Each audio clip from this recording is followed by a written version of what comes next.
Thanks, Oscar. So I've been asked to give you a talk about an update in migraine management. So firstly, these are my disclosures. So really, when you're talking about migraine management, you've got to think about what the goals of the management are. So when we think about treatment as migraine specialists, we think about acute treatment, which is medications or treatments that you give to someone when they have a migraine attack to try and abort that attack. And then we think of preventative treatment as well, which is how we reduce that migraine frequency and severity. So the goals of treatment in general, I guess, are symptom relief. And in migraine, you obviously have headache, but it's not the only symptom because migraine isn't only a headache. So there may be nausea, light sensitivity, sound sensitivity, and then other people have auras. So you may have visual disturbance or dizziness or cognitive symptoms even. Thinking of preventatives, we always like to try and reduce the frequency of these attacks and reduce the severity. And then, of course, shortening the attack is also a good aim to have. And overall, what we're hoping to achieve during this is to recover function so that people are able to go back and function, be able to work and go back to social activities. So my first slide is basically a lifestyle advice slide. And I think it's always important to bear that in mind. Don't ever forget that things like sleep disturbance are quite strong triggers for migraine. And just making some simple changes to lifestyle. So for example, keeping a regular sleep pattern on a weekday and a weekend and not missing meals can often be quite effective. And most people, by the time they come to clinic, have already worked out what their triggers are, but not everybody. And some people are quite surprised by how just changing their sleep pattern can be quite important. Not consuming too much caffeine, alcohol in a lot of people triggers migraine, not in everybody. Exercise is quite important. And of course, stress management, because stress is also often a trigger. I'm not going to say too much about painkillers. This is just a list of the painkillers that many people would have either been prescribed by the GP or will have purchased over the counter. But the main thing to say about painkillers is beware of medication overuse headache. Now, unfortunately, not all GPs are aware of this. And so when you go to them with a migraine, they might just say, okay, take paracetamol, take cocodamol. If it gets worse, take more. Some of them are, and some of them are very well versed in this, but others are not. And really what you need to know is there's a kind of golden rule of not taking these tablets on more than 2 days a week. The worst offenders are what we call opioids. So that's things like codeine, tramadol, solpadeine, cocodamol. Those are, firstly, not very good at getting rid of a migraine. They just knock you out. Secondly, they're kind of addictive. And then they can lead to this overuse headache problem. Things like ibuprofen and naproxen are least likely to cause that, but obviously we don't want people to be taking that every day either because that's not good for you. But I think also triptan. So if you're given sumatriptan, Imigran, taking that more than 2 days a week can also lead to this problem where you get more frequent headache. And in addition to having more frequent headache, what this medication overuse headache problem does is it makes your preventatives less effective as well. So then when you're started on a preventative, it may not work so well. And what studies have found is if you withdraw these overusing these medications such as opioids, if you stop someone on opioids, what happens is for the first few days you get a worse headache. But then once you're over that, about 45% of people can improve by 2 months without even needing to start a preventative. So it's quite important to be aware of it. So this is the slide on triptans. Of course, triptans revolutionized the way migraine was managed maybe 20 to 30 years ago. And pretty much everyone knows about sumatriptan. But what we often see is that once someone's tried sumatriptan and failed it, they often don't get tried on any other triptans. And I think this is also important for you to know that if you've tried sumatriptan and if either you get side effects or you don't find it effective, it's worth going back to the GP and asking for an alternative one. And there are at least 7 on the market. And they all work very slightly differently in terms of their onset of action and their tolerability and the likelihood of having a recurrence after the next day. So I think it's important to be aware of that if one doesn't work, you can try another one, you might try another one, until you find one that agrees with you. Now, not everyone is going to find one that agrees with them, but it's always worth a try. And these work specifically for migraine. So they're not painkillers, they're specifically migraine aborting agents. And they work on something called serotonin or 5-HT. They are contraindicated in people who have heart disease, so angina, or if you've had a stroke, or if you have blood pressure which is not controlled well on medications. So there are some people who are unable to be prescribed triptans. And I'm just going to show you, just to demonstrate how many triptans there are now. And there are some that are nasal sprays, there are some that are tablets, there's some that melt on the tongue, there's one injectable one. And this is just taken from a study looking at the efficacy of triptans. And how this is measured in research is that you look at the 2-hour headache relief and 2-hour freedom from pain. And also you look at 24-hour sustained relief, because what you want to know is the headache hasn't come back. And really to summarize that, with triptans in general, the range of 2-hour headache relief is anything between 40 and 75%, depending on the triptan. The range of 24-hour pain relief is 30 to 50%. But there is a recurrence rate, meaning that if you take one, migraine goes away, but then it comes back again. And that can occur in about 20 to 40% of cases. Unfortunately, it doesn't have an effect specifically on aura. And that's one thing where we haven't found any good treatments for is migraine aura, unfortunately. So there's nothing that specifically targets aura. This is quite useful to know. There's a couple of studies which have shown that it really depends on when you take your treatment as to how effective it's going to be. And that particularly is the case with the triptans. And these are two different studies. One looked at amitriptan and one looked at a number of different other triptans.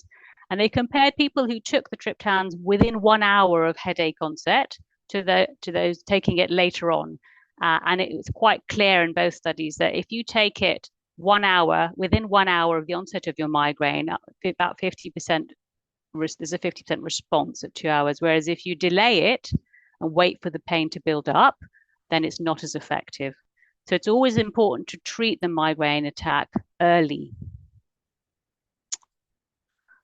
So what we also have found over the years is that combination treatments are better. So this is a new tablet that's just coming out in the UK, the Subex, and it's a combination of sumatriptan and naproxen, which is what we call a non-steroidal anti-inflammatory drug, a bit like ibuprofen and aspirin. And studies have shown that this combination pill is more effective than the individual components. So 2-hour pain freedom is between 60 to 65%, whereas if you did sumatriptan on its own, it's about 50, naproxen on its own is about 40. And similarly, to have this sustained response up to 24 hours is greater with this combination, 25%, rather than sort of 10 to 15%. And in America, there's also a similar combination of these two, this triptan and the non-steroidal, but that's not available in the UK. So thinking about other non-medication based treatments, there are a number of these devices now available, and they have been over the last few years. These are what we call non-invasive neuromodulation or neurostimulation devices. Unfortunately, none of them are available on the NHS now. We did have access to transcranial magnetic stimulation in my unit, but no longer. So they have a role. The studies that were done in all of these cases tend to be small studies, with smaller numbers of people in the trials, but showing some, improvements. Some of them are used for acute medication, so when you have an attack, you take it, and others are used as preventatives. But I guess the benefits are that there's no kind of medication type side effects. However, in terms of efficacy, they're probably less efficacious than the sort of standard medication drugs that we use. So moving on to preventatives. So as I said before, preventatives are what you would use to try and reduce the frequency and the severity of your attacks. And usually we'd start a preventative when someone has quite frequent attacks, but not necessarily. You could have maybe a very severe attack which goes on for many days and would warrant starting a preventative. So this just shows you really what we have at our disposal. So obviously the old drugs, things like amitriptyline, beta blockers like propranolol, and then more recently candesartan has also been used as a preventative. We have some of the anti-epileptic drugs that have been used to pyramate and valproate, although of course we're restricted on both of those these days with women of pregnancy age, because they can affect the unborn child if taken without adequate precautions. So we're kind of more restricted in our use of things like topiramate than we have been in the past. And these were all drugs that just happened to have been effective in migraine, and they weren't derived specifically to treat migraine. They're derived from epilepsy or blood pressure or depression. And then Botox came along, and again, Botox has been used for other things, but was found to be effective in chronic migraine. But really, what's changed, I'd say revolutionized the way we treat migraine over the last decade is the CGRP. And I'm going to probably spend most of the rest of this talk talking about the CGRP drugs, because this is what's changed in the last 5 years or so. So CGRP stands for calcitonin gene-related peptide. And what that is it's a pain signaling neuropeptide, which is released from nerve endings during a migraine. And the reason this all came about was because of some research done by Peter Goadsby and Lars Ebenson quite a long time ago. I think it's back in the 90s. And what they did was they were interested to see what happens during a migraine attack. Is there something you can pick up in the blood that is released during a migraine that you could then maybe later on target? And so they measured the blood levels of CGRP, people who turned up to the A&E. I think this was in Australia, possibly, turned up to A&E and had a migraine, and they measured this CGRP peptide, and it was raised during a migraine attack compared to outside of the attack. And it's taken quite a number of years for that to sort of filter through. There were some CGRP medications that the pharmaceutical industry were involved in about 2015, 2016, but unfortunately, that first generation of CGRP drugs resulted in problems with liver toxicity, and so never quite made it to market. But they've now sorted that out, and we don't have that problem anymore.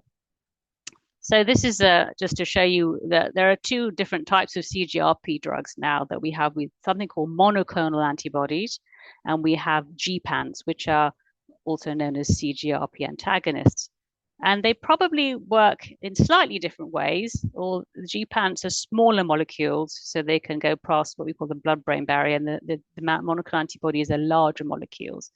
But they work we have CGRP throughout different areas in the brain, but also it is released by the nerve endings, what we call the trigeminal nerve endings. And these are the nerves that supply the linings of the brain and can be responsible for pain. So thinking about CGRP drugs, we know that what we are now using in the UK 4 monoclonal antibodies. So there's 3 that that you can inject, like a pen injection, which is what we call subcutaneous, and then there's one eptinezumab, which is given as an intravenous infusion. So that one you have to come into hospital for and have every 3 months. The other ones you inject yourself with every 4 weeks. And those have been around. I think the Romeapan's been in the UK. We've been using it since 2018 in our trust, but perhaps later when NICE approved it in most other trusts. So they've been around for a while, and even longer in the United States, because unfortunately everything has been around for longer in the United States because it takes a lot longer to get to us in the UK. So we've had probably a decade's worth of data on these. And then the small molecule GPANs, these are newer ones, and they've just come out over the last year or two. And in the UK, we have access to 2 different ones. There's atogepant and Romeapan. And in America, and they have a few others as well, which I'll mention in a bit. So we're guided by NICE in terms of what we can prescribe. So the indications for the CGRP monoclonal antibodies in the UK, and they're all called something UMAB, Romeapan, fremanezumab, galcanezumab, eptinezumab. So the indications in the UK is that somebody has to have 4 or more migraine days a month and have tried at least 3 preventative drug treatments and failed them. So that's usually 3 of the ones that I mentioned before, maybe amitriptyline, propranolol, topiramate. And if they meet that criteria, then they are able to have a trial of a CGRP monoclonal antibody. And by a trial, I mean, it's not like we're putting you in a drug trial. We know that these things work. It's that you can try to see if it works for you for 12 weeks. So that's what the usual recommendation is, that someone then gets a course of 3 injections. Usually it depends on where you are in the country. Some people come in for their first injection to the hospital and the nurse shows them how to do it. In other places, it's just sent to them at home, and then you get sent them in home care. And then there are also nice requirements as to how we establish whether this has been a positive enough effect to continue. And so in episodic migraine, so episodic migraine is when you have less than 15 headache days a month. If you've got more than 15 headache days a month for more than 3 months, that's called chronic migraine. And it's slightly artificial terminology, because what if you have 14 headache days a month? Does it make you less chronic? No. But I guess they have to draw a line somewhere. So episodic migraine, you have to have a reduction in frequency of at least 50% in order for this to be termed as a successful trial for the CGRP monoclonal antibody, for you to then carry on, and then you get another 6 months or so. In chronic migraine, the frequency needs to reduce by at least 30%. And generally, once someone is on these treatments, there is a recommendation from guidelines to then organize a treatment break. And that used to be at 1 year. We're now thinking maybe 18 months to 2 years. And that's to give someone a 3-month break from them, to see firstly whether they need them, mainly whether they need them, and to see if it's making any difference if you come off them. So this is just to show you the data from the trials for chronic migraine for all 4 of those monoclonal antibodies, and that shows very similar results over 12-week period. So the trial, the reason it's given for 12 weeks is because the trials looked at the effect over 12 weeks, and all 4 of them were shown to reduce the monthly migraine days by about 2 to 3 above the placebo. That's probably not a useful measure. I think probably what's more useful is this whole 50% reduction thing, because just saying that something reduces your migraine by 2 days a month is probably not that helpful, and it's more useful to know if you've got a 50% reduction. So overall, looking at these monoclonal antibodies, and they're all very similar, you get a mean of 54% reduction. So 54% of people will experience a 50% reduction. And also you could look at the mean monthly migraine day reduction overall of 7 days. There's also real world data. So some of the data I've shown you is been from trials. So those are specific drug trials. But if you look at real world data, so what happens in the real world, that's often even higher. So anything between 20 to 70% of people can achieve a 75% response.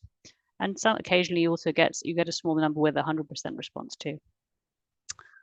In terms of side effects, they're actually very well tolerated drugs, surprisingly well tolerated. A bit of constipation, occasional injection site reactions, but unlike the old style drugs that we've used for many years, like amitriptyline, topiramate, often people get side effects on those. These drugs are very well tolerated, I have to say.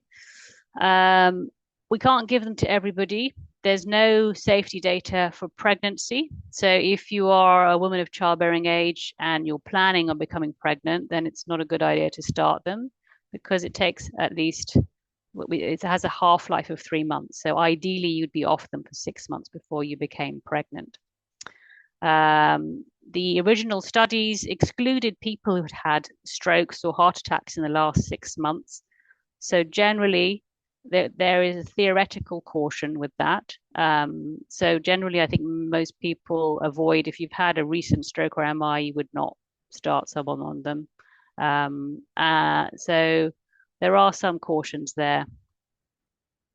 And then comparing them, well, this is just comparing the 3 subcutaneous ones. You can see they're actually quite similar. And so you can see the effect comes on quite quickly. Depending on which one you're using, they can take effect within a couple of days to a week, but mostly it takes a bit of time. And actually, thinking about how quickly they work, we've learned quite a few things over the last 5 to 10 years. We've also learned that not everybody responds within 12 weeks. So even though in the UK we tend to give a 12-week trial, actually the real world data has shown that there are many people who actually take a little bit longer to respond.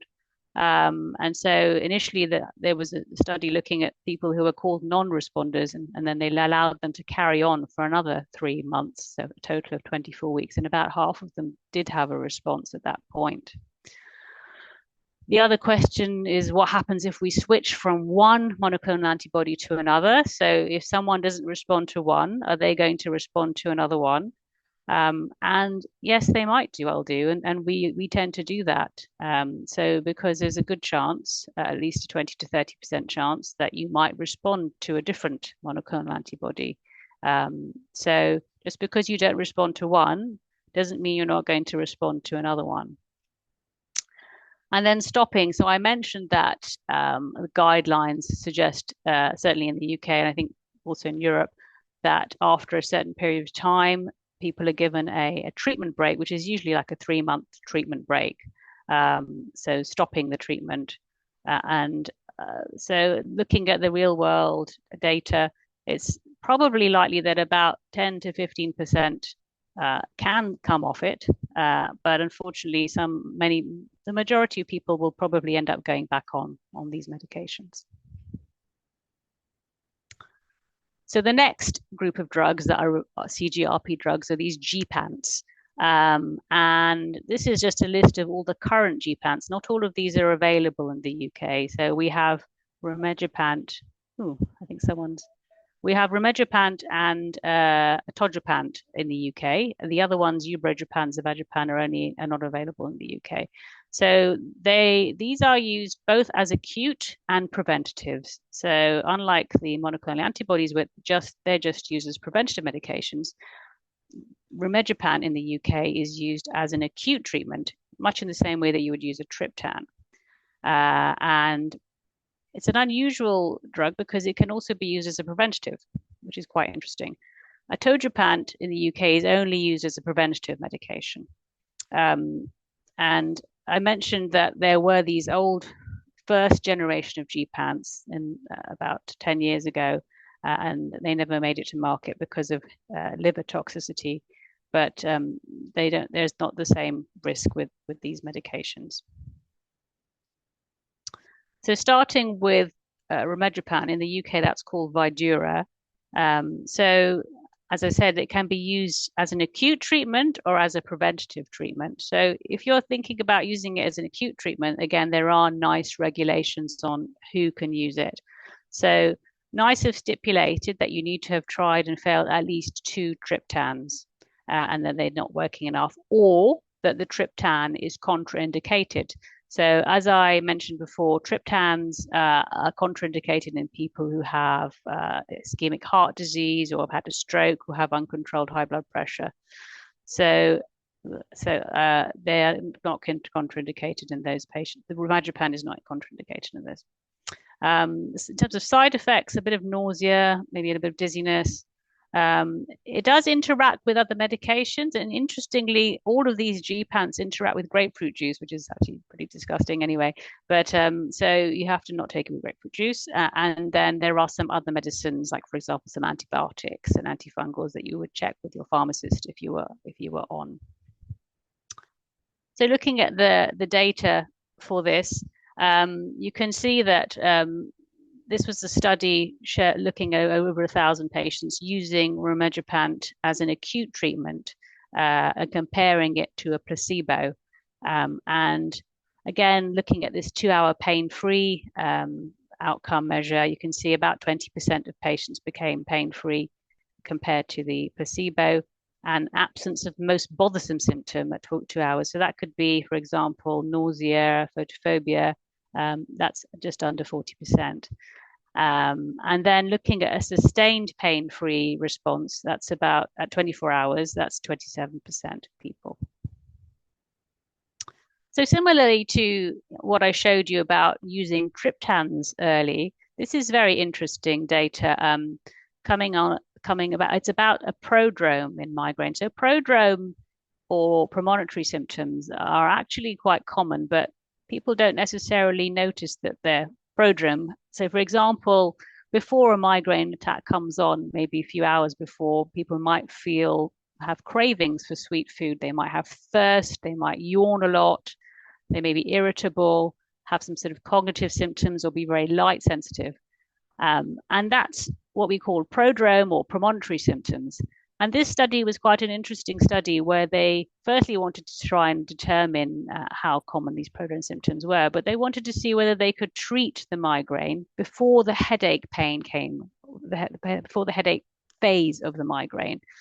And this was done with Ubrogepant, which is not available in the UK, but it's again one of these drugs, gepants, that's used acutely. And so they gave patients placebo or Ubrogepant, and what they found was that the ones that Ubrogepant in the Ubrogepant group, about 46% did not develop their moderate or severe headache within 24 hours, compared to only 29% the placebo group. So that's kind of promising, thinking about whether we can treat something before the migraine even comes on as what you would call a migraine. But obviously, this prodrome is technically part of that, but most people don't necessarily think of I'm having a migraine if I'm a bit light sensitive, or if I'm a bit craving food or a bit irritable. But it's quite interesting. So then thinking about gepants as preventatives. So the nice requirements for these are pretty much identical to the requirements for CGRP monoclonal antibodies. So you have to have had at least 4 migraine days and have failed at least 3 migraine preventatives. So it's identical for and Romeapan and Atogepant are both licensed as preventatives. However, in the UK, Romeapan is only licensed for episodic migraine, so you have to have fewer than 15 headache days a month, whereas Atogepant is licensed for both episodic and chronic migraine. And they have the same criteria in that if you've got chronic migraine, you need to have a 30% reduction after a 3-month course of the treatment, or 50% if it's episodic. So again, you'd give a 3-month or 12-week course of the treatment like we do with the CGRP monoclonal antibodies. And this is just showing you data of using Romeapan as a preventative. So Romeapan as a preventative is given as a 75 milligram tablet every other day. And so the idea of that is you give it every other day, and then if you have a migraine on the day that you don't take it, you can also take another one. So because it's acute and preventative. So you've got 49% of patients showed a 50% reduction in their migraine days on Romeapan. That's the study from 2021. And then looking at Atogepant. So Atogepant is taken daily. Again, it's a single dose tablet, 60 milligrams is what's used, although there is a 10 milligram tablet if you have other contraindications. But generally, the dose that you prescribe is a 60 milligram tablet. So you take that every day for 3 months. And again, this shows about a 60% reduction. 60% had a 50% reduction in the monthly days by the end of that 12-week period. About the side effects, so a little bit of nausea and somnolence and a bit of drowsiness. The study showed something called nasopharyngitis, but they did that it's like sort of having a runny nose effectively, or having like a cold. With Atogepant, a bit of constipation, nausea, but generally quite low levels of side effects in both of these actually. Again, generally well tolerated compared to the old school drugs, I would say. And then menstrual migraine, which is something I'm quite interested in. So menstrual migraine is migraine that occurs around the menstrual period, and it's common. So about 50% of women at least will have an exacerbation of migraine around their periods. And there's a smaller group that only exclusively have it around their periods. And it's difficult to treat. But one study in 2016 looked at the first generation of Gepants, the ones that never made it to market. And that did show that taking this drug starting 2 days before the period was due and then taking it consecutively for about 7 days did result in a reduction in the perimenstrual headache. So currently there are trials, ongoing trials, and I'm involved in one of those trials of these Gepants to see whether these are also going to be effective so that we can then use these for people suffering with menstrual migraine, which I think is quite promising. So the studies are ongoing, so watch this space. What about long-term response? So I've told you about response at 3 months. So what about after a year? What happens? Well, the good news is that there seems to be a continual response, because obviously the concern is was the effect going to wear off, because that does sometimes happen with other drugs. So this is just showing you a 1-year response for the CGRP monoclonal antibodies, and you can see overall, the response at 12 months is still pretty good for 50% reduction. And even for 75% reduction, it's still pretty good at that level at 12 months. What about the newer drug? So Romeapan. So this is using Romeapan as a preventative. This is even longer. This is the 16-month data. So as you can see, the reduction in monthly migraine days persists even up to 16 months. And then atogepant also, again, looking at 52 weeks, which is basically a year. You can see, so that's in the green color here. This green shows you the effect. So 50% reduction after a year is here, 75% reduction, 100% reduction. So this all persists up to 1 year.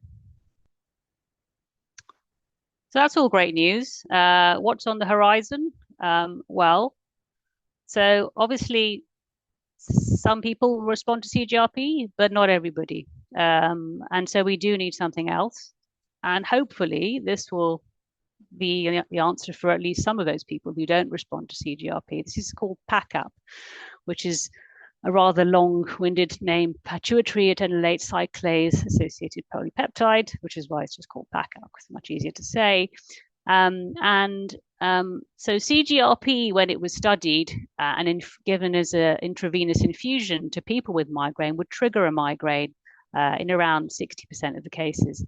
And this PACUAP also triggers migraine in those who are susceptible to it in about 70% of people. It also triggers these premonitory symptoms, which is quite interesting, this prodrome that I told you about. So both CGRP and PACUP receptors are found throughout the brain, and also in the meninges and the peripheral aspects of the brain as well. So there's been ongoing research into this PACUP. And in fact, there is a study that was published last year called the HOPE study, looking at a monoclonal antibody against PACUP. And it was a sort of very early phase study. So only looked at 4 weeks worth of treatment, and it was given as an infusion. And this looked at a small number of patients. 237 patients were included in the study, and they were quite a difficult to treat bunch. So they failed 2 to 4 preventatives, which is again useful because that's usually the indications for treatment these days with these new drugs. So you can see that they looked at these outcome measures. So they the placebo group had 94 and the drug active group had 97, and they had a mean difference of 2 days per month and a 50% reduction. So side effects in this group were fatigue and again nasopharyngitis. So it's important to watch this space with this drug, I think. So this is my final slide. So I think, if you take a look at this chart here, which shows you from 2018, pretty much each year we've had a new drug added on.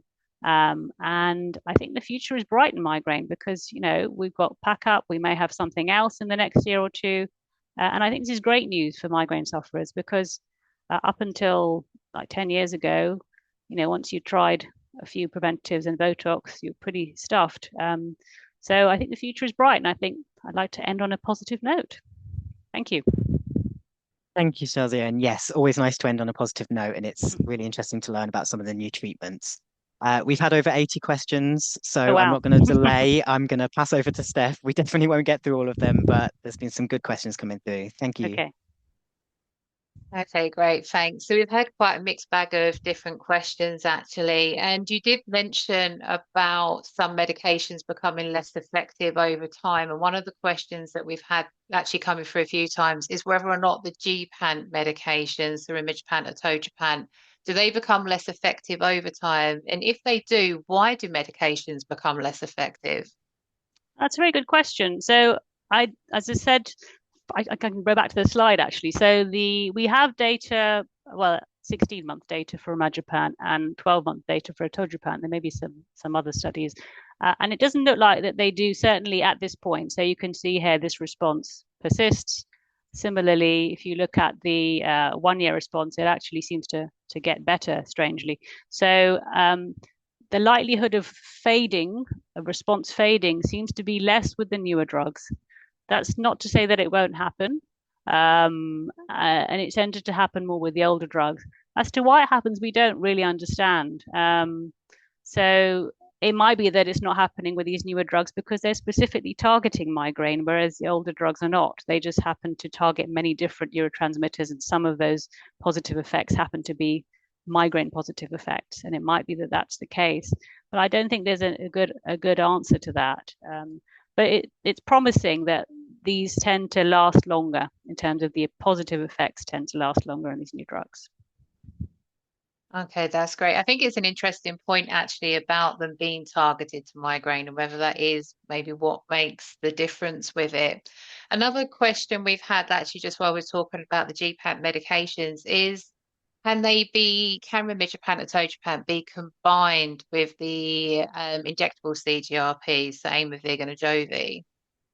So we don't tend to combine them. I think there's been limited data on that. There was some data using one of the acute Romeapan, Romeapan or Romeapan, so one of the ones that used for when you just have a migraine on somebody who's been on a CGRP mAb, and that was okay, and they didn't seem to cause any sort of side effects. But they're small numbers and small studies, so at the moment, there isn't that much data on that. There's, as I said, a little bit of data suggesting that it's probably okay.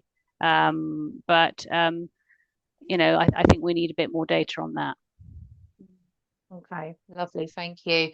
And another common thing that we've seen is a lot of people are still saying that they're being told to have a break with the CGRP injections, a 3-month break after a 12-month period. Is that, I guess the question there is why is that still happening and why is that something that's still being enforced in some areas? So that was guidelines that I think, well, initially NICE were very keen on having some kind of guidelines that if someone doesn't need to be on it, these are very expensive drugs, should they be on it? And I think so. The European Headache Federation came up with guidelines to suggest this, and I think BASH also agreed, the British Association of Study of Headache, that there would be a trial period where someone takes these drugs for, I think it was initially a year, and then have a 3-month break to see whether it works. And I can understand people's frustration of saying, well, why am I stopping something that works well? I guess the logic behind it, well, firstly, from NICE's point of view, it's a financial logic. But I think from the Headache Federation and BASH, it's not necessarily only a financial logic. It's to do with the fact that if someone doesn't need to be on a medication, they shouldn't be on a medication because, it may be side effects, there may be long-term effects. And if we can get people off things and they don't need to be on it, then that's pretty good. And I think, maybe about 10 to 15% of people don't need to be on it. So you might have someone who's taken it for a year and then they stop and then they're fine. And so realistically, they don't need to be on this medication. Unfortunately, most people do end up going back because they do get worse when they come off it. So I appreciate it's frustrating. And I think the guidance will probably change and certainly is changing that, people are doing this maybe at 2 years. But again, I suppose in the olden days well, not so much the olden days, but the older drugs, you would say, try something for 6 months and then have a break. So it's not a new thing to say, well, we're going to try a drug for a short period of time and stop, because you don't recommend people being on things for life unless they need to be on them. But I do appreciate it's very frustrating when someone's found something and it's really working really well and they're told they have to stop. Yeah, I think it can be quite frustrating when you've waited a very long time to start these medications, then have a break. And I guess another thing that we hear is sometimes when people have had the break and the migraines come back and they've had to go back on to the CGRP injections, that they're not as effective as they were the first time round. Is that something that can happen? It can happen. Most people get some response or even the same response, but it can happen sometimes. And then I guess you can then switch to a different one to see whether that's more effective. And in terms of, you asked about wearing off with the triptans, some people do wear off, their effect with the CGRP mAbs as well. So not the triptans, the gepants. Some people do after like a year or 2 years may not respond as well as they did in the beginning, and they may need to be switched to another CGRP medication. Yeah. Okay, that's lovely. So we know that migraine has obviously been quite prominent in terms of research and treatment. Someone has asked a question just about what are the latest kind of treatments for conditions like hemicrania continua or new daily persistent headache. Is there research into that and newer treatments for those? So there's nothing new as such. They are difficult things to treat. So new daily persistent headache is often of a migraine phenotype. So meaning that someone doesn't normally have migraine and then all of a sudden one day they develop it. So quite commonly when you see someone with new daily persistent headache, it's migraine and you actually then treat it as migraine. So I would treat it the same way. And you might use the CGRP medications for that as well. There's data to show that that's effective in new daily persistent headache too. With hemicrania continua, that's a difficult one. It's quite rare actually. And classically, what works with that is something called indomethacin, and that's actually how you diagnose it. So you not only use the drug to treat it, you use the drug to diagnose it, because if the pain disappears totally, then you know it's that condition, because otherwise it can also mimic migraine. And I don't think there's been any sort of revolutionary breakthroughs there. I mean, there are some other things that you would use if you can't take that. Some people use topiramate and a few other different things. But there's less research in those areas, unfortunately. I guess they're less common. But yeah, it would be nice to find something that you could use for people who are suffering with that. Yeah, it is a difficult one to treat, as you said. Actually, when you mentioned about in the old days and those sort of older type medications, we've had a really interesting question actually, just about how those medications obviously came out for other illnesses and medical conditions, but were found useful to help manage migraine. Are there any other medications that have come out or are coming out for other conditions that have been shown to be helpful? Mm, I think there's quite a few things that have some small levels of evidence for them, but the ones that I showed on the chart are the ones that are sort of the established ones. I mean, so there are other drugs that we sometimes use. So there might be something like venlafaxine, which you would use as well. I think I mentioned on my chart, it said calcium channel antagonist. So flunarizine is a very old drug. So there are quite a few different things that are used. Lamotrigine is used by some people with migraine with aura. But there's nothing that's new from that perspective. And I think because we're all focusing really on targeted treatments now, because they're cleaner and they have less side effects and they're more effective. So the focus is more on what we can, what specifically migraine targeted treatments than things that happen to work. Yeah. Okay, so that leads me into the next question, actually, which surprisingly was one of the most asked questions. Just that a lot of people have been hearing that many people with migraine that have been taking the newer weight loss medications, they've noticed an improvement in their migraine. Do you know if there's any planned research around that or why that may be? Yes, I think there probably is some ongoing. I don't think there's anything published yet on that, but I think people are looking into that. So all these sort of antibody type drug treatments, as you say, like with the olden treatments, you'd find a drug which would work for one thing, but also happen to work with migraine. in the same way that might happen with these monoclonal antibody type treatments as well. But yeah, it is interesting. I have heard that Yeah. too. Yeah, it's definitely an interesting thing. It's a topic that's kind of hit everywhere, isn't it, with the weight loss Mm, medications and how they seem to be helping numerous different conditions.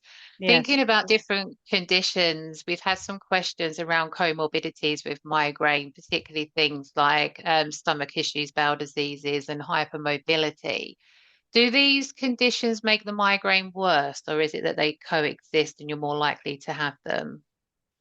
I think it's more that they coexist. So there are a number of conditions that we see with patients with migraine. So things like irritable bowel syndrome, fibromyalgia, depression. These can all be what we call comorbidities. And they don't, it's not that one causes the other. It just that happens to be that if you're prone to one, you may be more prone to the other. So I don't think it tells you whether one is having more severe migraine. It just means that unfortunately, you're unwell in more than one way, which is pretty horrible because not only have you got Yeah. migraine, you've also got irritable bowel, or you've also got fibromyalgia or POTS or other things like that, which also tend to be associated with migraine. So Mm. it's more of an association, and it's not that one causes the other. Yeah. Okay. Perfect. Thank you.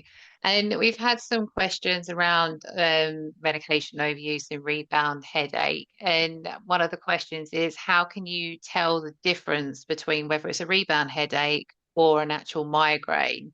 And I Mm. guess following on from that, the next part was, if you've been on pain relief for such a long time, what's the best way of reducing it? Hmm.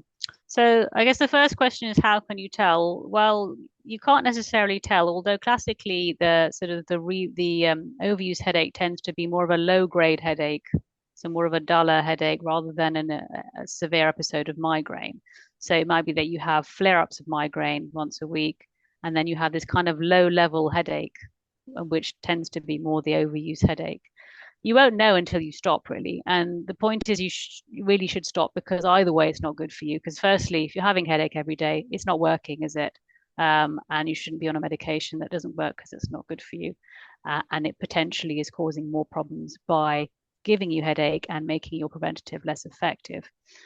So then addressing the question of how you come off it. So if someone's taking a medication every day, and that's one of these opiate drugs like cocodamol or solpadeine or codeine or triptan, then there's two ways of doing it. One, you can go cold turkey and just stop and replace it with something else. And I think a lot of people do that. And what my go-to is giving someone naproxen, which is like a stronger version of ibuprofen. And you give them that and you say, look, when you stop your painkiller, you're going to get a bad headache for maybe 3 to 5 days. So during that time, you need to take something. You can take the naproxen, and you can take that up to 3 times a day, every day for up to about a week.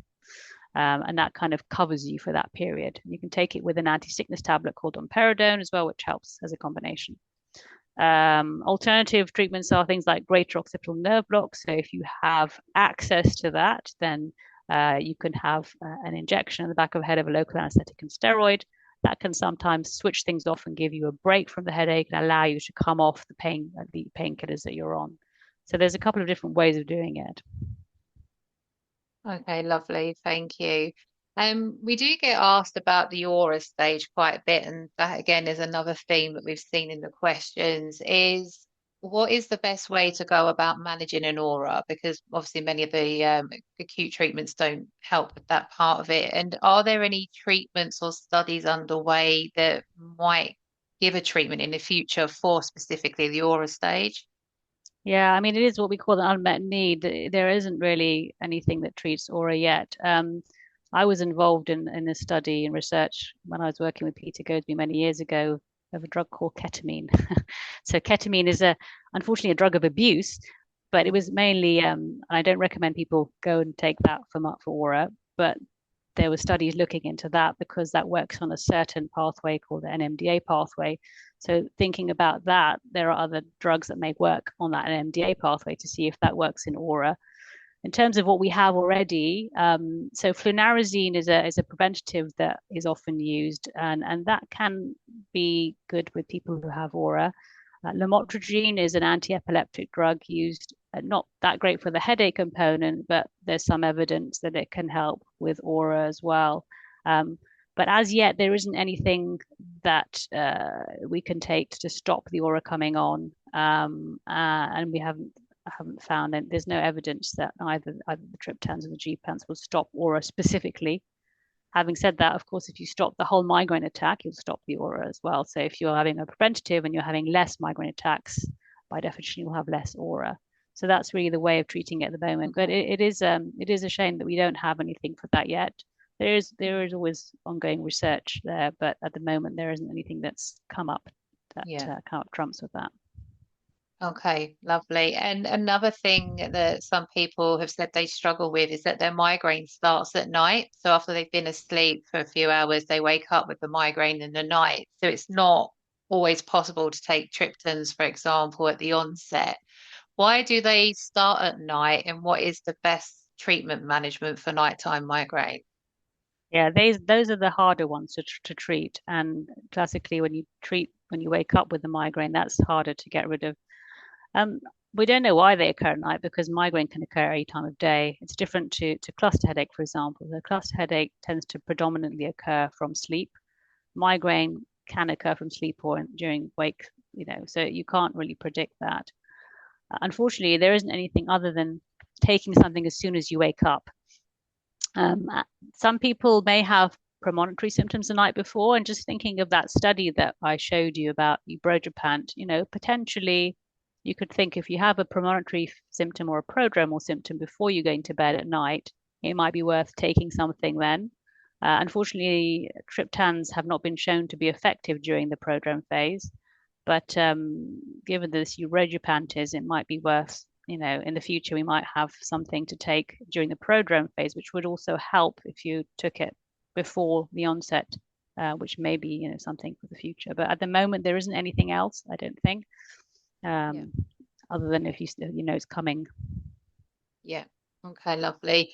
And I think we've got time just to squeeze in just one more question. And I was just wondering if there's any newer treatments for children coming in at any point, or if they're going to be able to start accessing some of the CGRP treatments and things.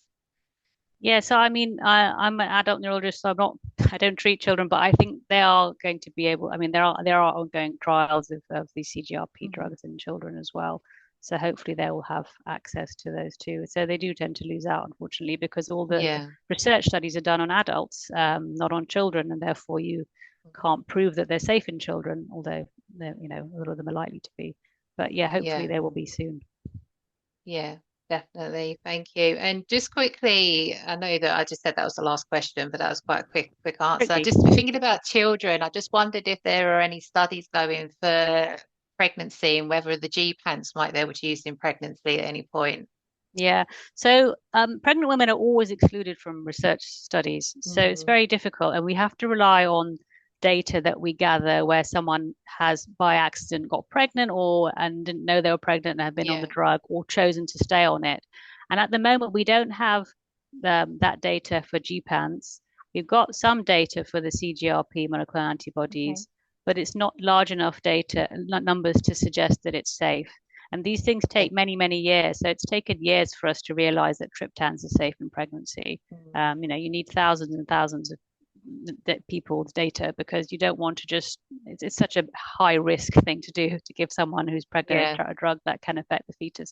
So I think time will tell is the answer. And at the moment, we don't have the data to say that it is safe. Yeah. Okay, perfect. Thank you. Thank you very much.